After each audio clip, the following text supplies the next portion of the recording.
Experto en derecho penal analiza la reforma constitucional que impone cadena perpetua a quienes cometan crímenes de odio y manifiesta las contradicciones de la ley. Tenemos los detalles con José Abraham Sánchez.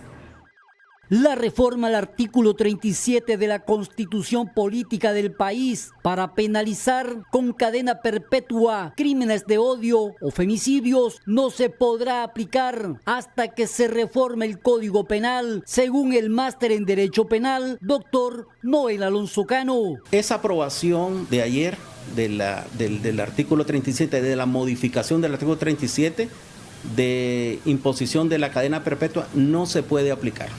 ¿Por qué?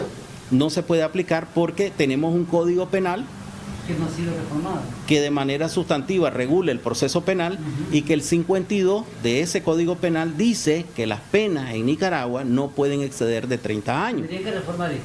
Tendría el legislador que ahora someter una iniciativa de ley, discutirla en el Parlamento, y eso sí lo pueden hacer en una sola legislatura, aprobar que se modifica el Código Penal, en especial el artículo 52 del Código Penal. Caso contrario, que no haya una modificación y se le imponga a una persona en un proceso una pena de cadena perpetua sin estar modificado el Código Penal, no tiene ningún valor.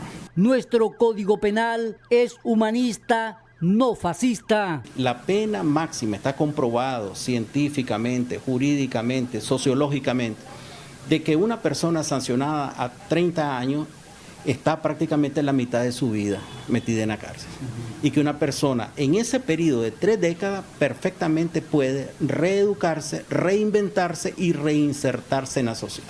¿Por qué? Porque el derecho penal moderno tiene como objetivo no la sanción per se de la persona sancionada, no es ese el objetivo.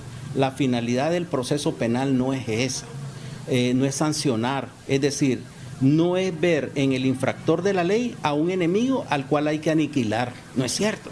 O sea, modernamente no se concibe así, por eso es que el derecho penal ha venido evolucionando.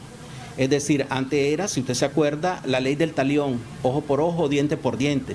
Eso fue modernizándose, transformándose, luego se cayó en el confinamiento, en la pena de muerte, institucionalizada, bajo un procedimiento legal, la cadena perpetua.